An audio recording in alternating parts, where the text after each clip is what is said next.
Yes. little keeping room right around the corner. Yes.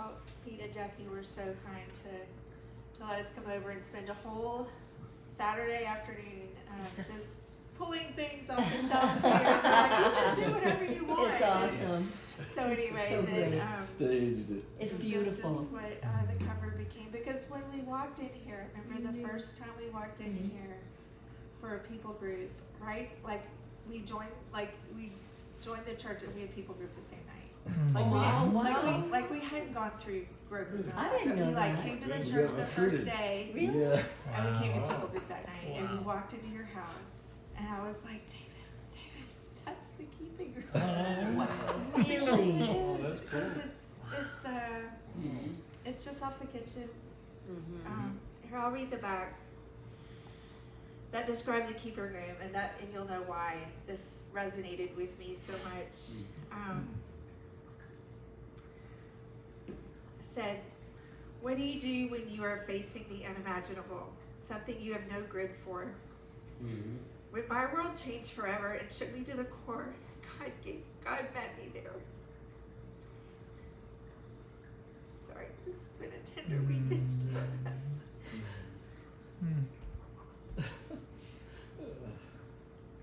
The keeping room is a testimony of God's faithfulness to me as I stayed in His keeping.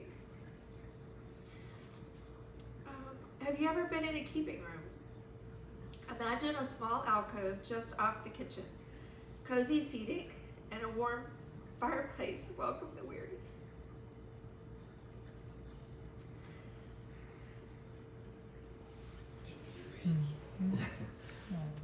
Our oldest daughter moved out, so the end of an era has come for us. Yes. So her mama's heart is really, really tender. Do we have tissue? Yes, we do. Yes, thank you. Do you need more light? I do need more light. Okay, I got you. Or I got you. different pair of glasses. You need these? Oh, no, you have some. These are just cheaters, 150s. Yeah. I got 200 right here. I can't function with that. All right. Oh, that's good. I'll call you. Go around. Well, actually, you know what? I think mine are better. You're better? Okay. Now with the light. All right. She said, "Have you ever been in a keeping room? Imagine a small alcove just off the kitchen, cozy seating, and a warm fireplace. Welcome the weary.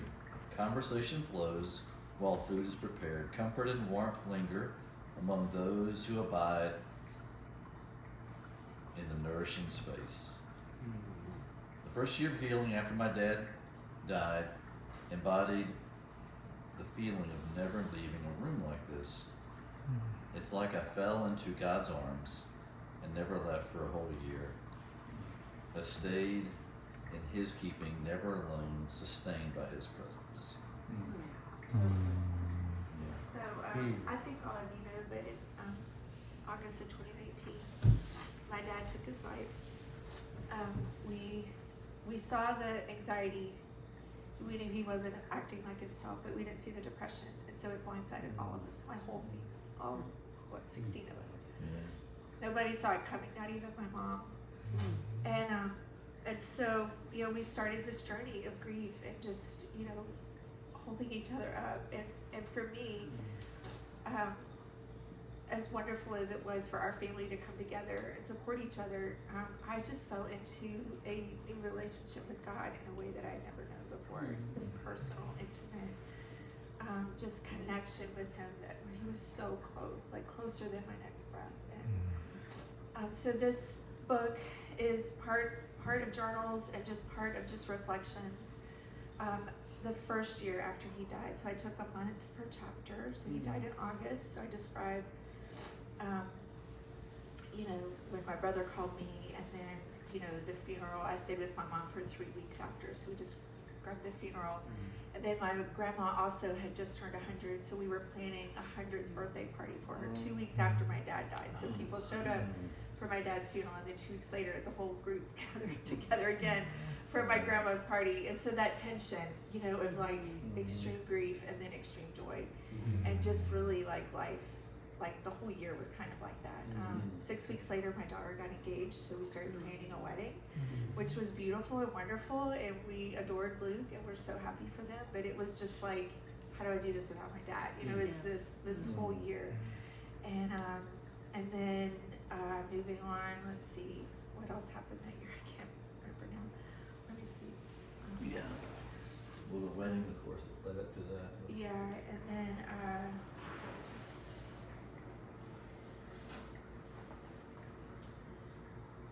I can't. Oh, okay. So at the end of each chapter, there's activations. So I've asked questions. You know, with the Lord, really, it's more than just reflection. What is God telling me? It's like, talking to God through these things. I don't know. I can't think right now. Can I add in Jen? Jen is a Yeah, song please.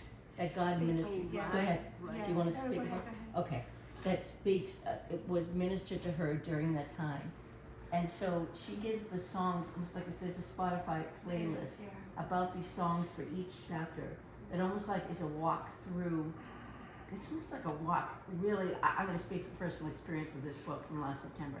It's a walk through. It was a walk through a little personal retreat for me on how to draw closer and experience the Father in some of the ways that Jan has. And it's like a guided. For me, it was a guided way to do that Yeah. because I didn't know how to wrestle some of the things our family was going through, So that's a great message. and it bridged the gap for me. But, Yeah. So the playlist was like the different ways that God met me, the songs that He used to just really be so personal to me. There's a whole thing in here about how when I sat down to write the book, well, first of all, the whole reason I had never dreamed of writing a book. It really wasn't like on my bucket list. But I woke up with a song in my head one day, which is not unusual. Like that happens often. But this song I couldn't place it, and I knew it wasn't a worship song. And so I kept singing it like this one phrase, feel the rain on my skin, feel the rain on my skin. Yeah. Well, what is that song? So I just asked Google, and it pulled up the lyrics to a Natasha Bedingfield song that I had heard like 15 years ago. I would drive my kids to school, and it would be playing. And, it's like, wow, okay, that's random. And so I look up the words, and they were all about writing. And so I knew, let's see, where is it? The phrases were all about writing, having a pen in my hand, looking intently at the blank page, being saturated in words not yet spoken, how no one else can say words within me, marking today as the beginning of my book. So it's like the words, like God was inviting me. Do you want to write about this time of my faithfulness and my goodness? And more than a timeline of well, I was grieving in this way, I was grieving in this. It's more than that. It's like God met me here. This is how He was faithful. He brought this person here. He did this here. And so I did go back and look at some journals that I had written during that time. And one thing that stood out to me was how connected our body, soul, and spirit are. Like way more than what I had realized. And so like the first time I sat down to write, I had been having shoulder pain, like intense shoulder pain, where like I couldn't put my hand behind my back or up to like put on a shirt or something. Like it was intense pain. And so I sat down to write, and I was just going to write down every emotion, every feeling, everything I could think of that had to do with this certain time period. And I did. I wrote it down as much as I could, and then I got up, had lunch with my kids, and then I was like, I think I have a little bit more to write. Wrote 4 more hours, and then it was time to make dinner, and I got up and my shoulder was better. It was like there was no pain, and I was like, God, like, just that. So I just realized how cathartic, like the naming every emotion, like not holding it, not making it pretty.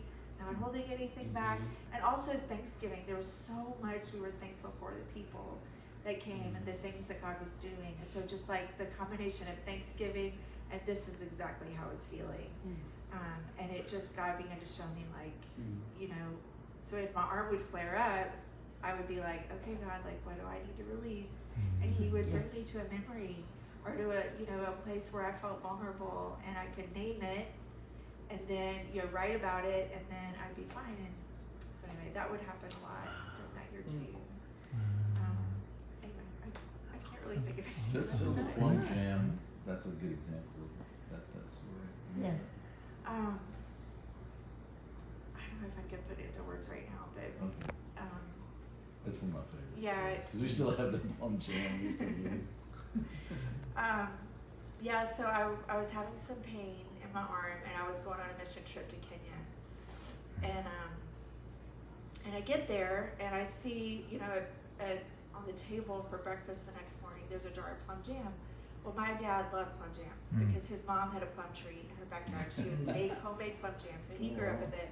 And then our family, he would always have it at, like on our table growing up. Yeah. And then when he came to visit us one time, he was like, "Hey, give me This is plum like so jam." bad too.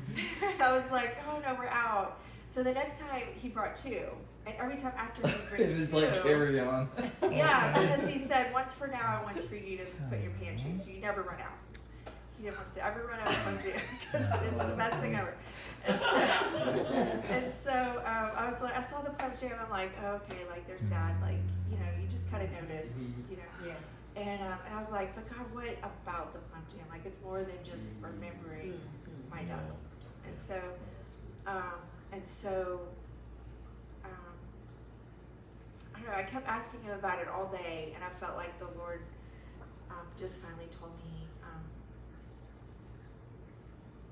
I can't remember. Do you remember how it went? I can't remember off the top of my head. He was the Heavenly Father was he was making an exchange Yeah. from your earthly. Oh, I know what it was. I was like, it's got to be more than just a plum jam, and he told me, you miss him doing the little things for you, and I was like, oh, that's what it is. And then he said, let me do the little things for you. So it's like he was coming in to be that provider, that comforter. In the book, you encourage us to listen to those little things and not take them for granted, but to go to God and say, what are you trying to show me through this? What does that mean about what you want to do in me right now? How do you want to show me your heart in this? Yeah. And he did. He That's does. awesome. He talks to us through those little Yes. quirky, simple things that Yes. your father-in-law does. You're like, why is he always bringing plum jam? And then it becomes this really awesome spiritual lesson that I just don't forget that anymore. Like, Heavenly Father wants to bring plum jam to you all the time. You just gotta be willing to receive it. Through your book, the invitation is like French doors wide open. Like right behind us in this video right here. They're wide open to enter into knowing the Father more in these simple ways right where we're at. It's really special to me. Now your book has been out a little over a year. Yeah. Over here. So, what's God doing? What's he doing now? Yeah, is it this doors opening up? lady has brought 3 podcasts to me that I've been able to do. So that's been So wonderful. good. She's done an amazing job. Amazing. She's very connected to the Christian media world here in Atlanta. So I've gotten to meet some really cool people and just got to share my story on their platform. And it's been awesome. And they have loved having her. Every one of them. How is this 12 months of kind of working through these different phases of grief and so forth? How has this affected you when you talk to others who are grieving now? Now that there's a little bit of space, how has this equipped you? You know how God works. It's like people will come across my path that have been through deep grief. Some having family members with suicide, others, you know, just like when Kathy and I were talking when she first found out what was going on in their family, like just immediate connection. Yes. She'd been in those deep places of pain where God is the only thing. Yes. He is not the only thing that will get you through it. He just becomes the only thing. Like he was just right here. And if I looked left or right, I would fall apart. He is right here. And he is who I behold and what I cling to and hold on to. But it's more than like, I have to hang on to you for dear life. It's like, I am seeing you rightly, and I'm seeing you as like, I don't even know. He's just like the only thing. The only thing in my vision, the only thing in my view. And it's not like I felt like I was missing out or like not in touch with the world or anything. It's just he was everything. Mm-hmm. You know, and it's not like he isn't now, right? You know, Mhm. it's not like that was then, this is now. It's just, it just gave depth and perspective in a way I'd never known God before. You know, just that leaning in. Yeah. Mhm. Yeah. We want to pray away our pain, Yeah. and it's the pain that draws him close. Yeah. So when he says, "I'm close to the brokenhearted," Yes. he's right there. Right. So even when I was praying for safety for my boys, our boys, you know, Lord, keep them safe, and the Holy Spirit would say, well, they've got to come to the cross the same way you did, Yeah. you know, and it's like, well, take them gently, Yeah. you know, but it's in our, we don't want to experience pain, Right.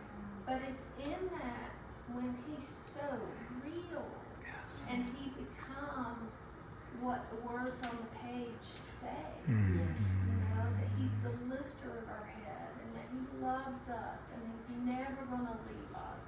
He's never going to forsake us. And it's just, you know, just holding on to that. And Jen, you know, I just hear the Lord say that you are a repairer of the breach, you Yeah. know, where the enemy comes in to steal and kill.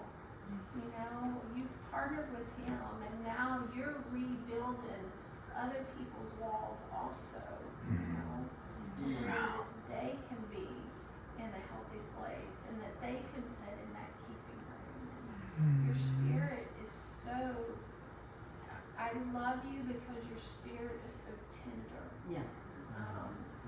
It's so, I love that you cry because hope moved out. No. You know, because I've cried when our boys moved out. And I've tried to push away that tender part of me for decades, and Mark's like, don't. And I'm like, do I have to feel everything? Yes, because it gives everybody else permission. You know, so it's beautiful, and you're beautiful. It is beautiful in you. And thank you for receiving the invitation to a keeping room. In all these years, I never knew there was one. I knew he was close to the brokenhearted, and as I draw near to him, he draws near to us. But I didn't know there was a place that where we can go, and a place in his heart, that where he's always right there, ready. And it's great to be able to put a name to it. He's taught me to picture myself there with him. But now through reading your teachings and your experience and how they become counsel to me, it's like a way in my relationship. It's like become a tool for my relationship with him to walk that path that's still unfolding for us in our family. And we don't know how long it will be. And we have no say of the timetable. And we're just learning how to be perched, about how to be faithful, to be a mirror for our kids of Christ's love and reconciliation in our family, and that's a tool for us to know how. Wow. So That's beautiful. Wow.